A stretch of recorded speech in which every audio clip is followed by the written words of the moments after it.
அதுக்கப்புறம் அந்த மாதிரி இந்த சைடும் பண்ணோம். இந்த மாதிரி கட்டோம் गाइस.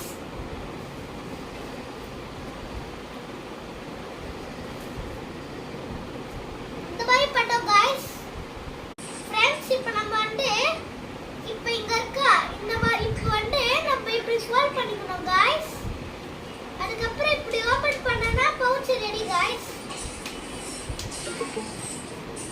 பாருங்க गाइस பவுச் ரெடி. வேணாலும் இப்படி க்ளோஸ் பண்ணிக்கலாம்.